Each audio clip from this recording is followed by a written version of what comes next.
15 bölüm.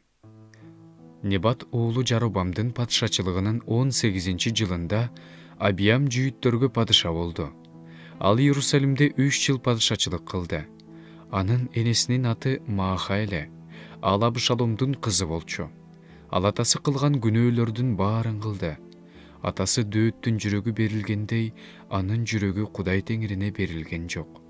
Бирок Дөөт өлгөндөн кийин ордуна уулун көтөрүп, Иерусалимди душмандардан коргош үчүн Дөөт үчүн анын Кудай Теңири ага Иерусалимде чырак берди.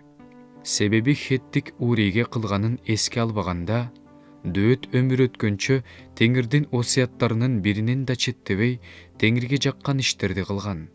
Рехабам менен Жаробамдын ортосунда дайыма согуш болуп турган.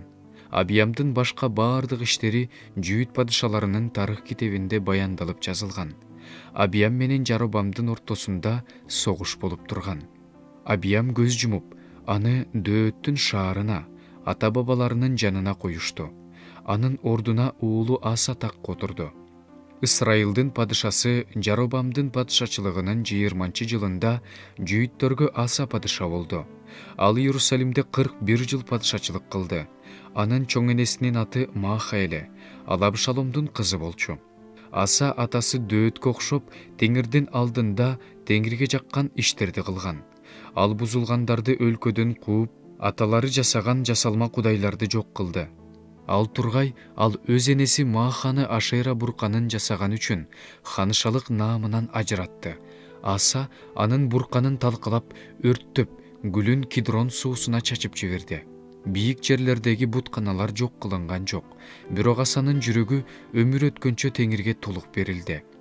Ал атасы жана өзү Теңирге арнаган алтындарды, күмүштөрдү, идиштерди Теңир үйүнө киргизди. Аса менен Исрайыл падышасы Баашанын ортосунда дайыма согуш болуп турду. Исрайыл падышасы Бааша жүйүткө каршы көтөрүлдү. Жүйүт падышасы Асага эч ким өтүп кетпесин деп, ал Рама чебин кура баштады. Аса Теңир үйүндөгү казынада жана падыша сарайындагы казынада калган баардык алтын менен күмүштөрдү алып, кулдарынын колуна берип, Дамаскта жашаган Сирия падышасы Хезиондун уулу Табримондун уулу Бенадатка жөнөтүп, мындай деп айттырды: «Менин атам менен сенин атаңдын ортосундагыдай, экөөбүздүн ортобузда да тынчтык келишими түзүлсүн. Мен сага алтын менен күмүштөрдү белек кылып берип жибердим. Исрайыл падышасы Бааша менин жеримден кетиш үчүн аны менен түзгөн тынчтык келишимиңди буз». Бенадат Аса падышанын тилин алып, өз аскер башчыларын Исрайылдын шаарларына каршы жөнөтүп, Айынды, Данды, Абел-Бейт Маакты, Кинроттун тегерегиндеги бүт жерди жана Напталынын бүт жерин талкалады. Бааша бул жөнүндө угуп, Рама чебин курууну токтотуп, Тирсага кайтып келди. Аса падыша болсо эч кимисин калтырбай, баардык жүйүттөрдү чогултту. Алар Бааша курулушка керек деген таштар менен жыгачтарды Рамадан алып чыгышты. Аса падыша аларды алып, Бенжеминдин Гибасын жана Миспаны курду. Асанын башка баардык иштери, анын баардык эрдиктери, ал эмне кылса, ошонун баары, кайсы шаарларды тургузганы Жүйүт падышаларынын тарых китебинде баяндалып жазылган. Бирок ал карыганда бутунан оорукчал болуп калды. Аса көз жумуп, ата бабаларына кошулду. Анын сөөгү атасы Дөөттүн шаарына коюлду.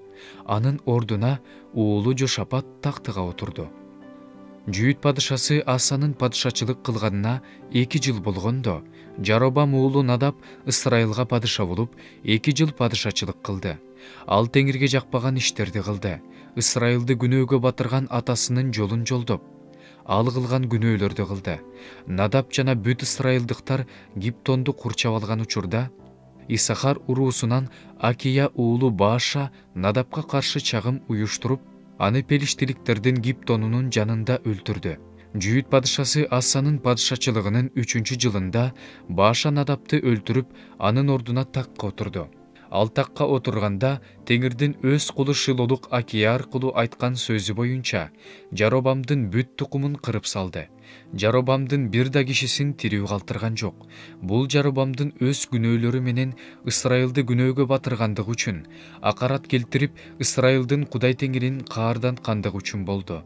Надаптын башка баардык иштери ал эмне кылса, ошонун баары Ысрайыл падышаларынын тарых китебинде баяндалып жазылган. Аса менен Ысрайыл падышасы Баашанын ортосунда дайыма согуш болуп турду. Жүйүт падышасы Асанын падышачылыгынын 3-жылында Акиянын уулу Бааша Тирсада бүт Ысрайылга падыша болуп, 24 жыл падышачылык кылды. Ал Теңирге жакпаган иштерди кылды. Ысрайылды күнөөгө батырган Жаробамдын жолун жолдоп, ал кылган күнөөлөрдү кылды.